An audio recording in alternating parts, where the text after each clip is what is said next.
एक फिर बसलेल ने बबूल की लकड़ी का संदूक बनाया। उसकी लंबाई 2.5 हाथ, चौड़ाई 1.5 हाथ और ऊंचाई 1.5 हाथ की थी।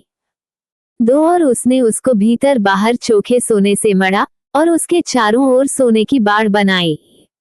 3 और उसके चारों पायों पर लगाने को उसने सोने के 4 कड़े ढाले, 2 कड़े एक अलंग और 2 कड़े दूसरी अलंग पर लगे। 4 फिर उसने बबूल के डंडे बनाए और उन्हें सोने से मढ़ा। 5 और उनको संदूक की दोनों अलंगों के कड़ों में डाला कि उनके बल संदूक उठाया जाए। 6 फिर उसने चोखे सोने के प्रायश्चित वाले ढकने को बनाया। उसकी लंबाई 2.5 हाथ और चौड़ाई 1.5 हाथ की थी। 7 और उसने सोना गढ़कर 2 करूब प्रायश्चित के ढकने के दानों सिरों पर बनाए। 8 एक करूब तो एक सिरे पर और दूसरा करूब दूसरे सिरे पर बना। उसने उनको प्रायश्चित के ढकने के साथ एक ही टुकड़े के दोनों सिरों पर बनाया। 9 और करूबों के पंख ऊपर से फैले हुए बने और उन पंखों से प्रायश्चित का ढकना ढपा हुआ बना और उनके मुख आमने सामने और प्रायश्चित के ढकने की ओर किए हुए बने।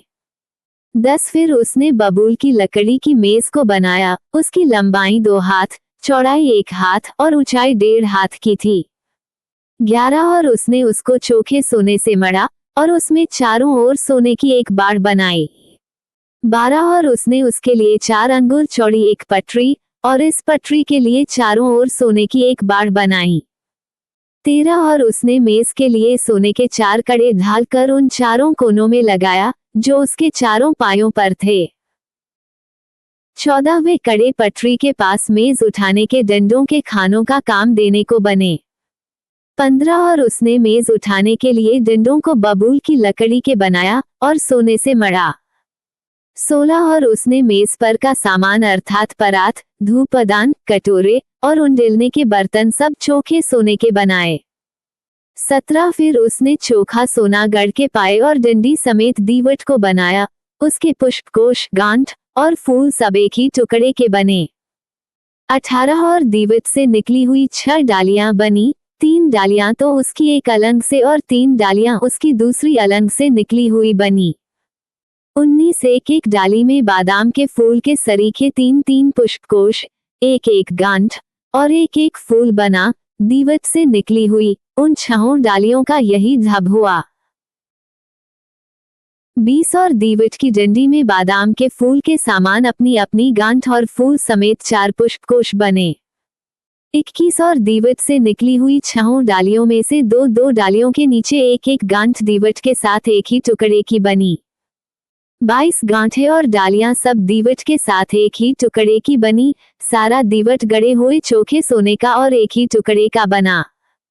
23 और उसने दीवट के सातों दीपक और गुलतराश और गुलदान चोखे सोने के बनाए। 24 उसने सारे सामान समेत दीवट को किकार भर सोने का बनाया। 25 फिर उसने बबूल की लकड़ी की धूपवेदी भी बनाई। उसकी लंबाई 1 हाथ और चौड़ाई 1 हाथ ही थी। वो चौकोर बनी और उसकी ऊंचाई 2 हाथ की थी और उसके सींग उसके साथ बिना जोड़ के बने थे। 26 और ऊपर वाले पल्लों और चारों ओर की अलंगों और सींगों समेत उसने उस वेदी को चोखे सोने से मढ़ा और उसकी चारों ओर सोने की एक बाड़ बनाई। 27 और उस बाड़ के नीचे उसके दोनों पल्लों पर उसने सोने के 2 कड़े बनाए जो उसके उठाने के डंडों के खानों का काम दें। 28 और डंडों को उसने बबूल की लकड़ी का बनाया और सोने से मढ़ा। 29 और उसने अभिषेक का पवित्र तेल और सुगंध द्रव्य का धूप गंधी की रीति के अनुसार बनाया।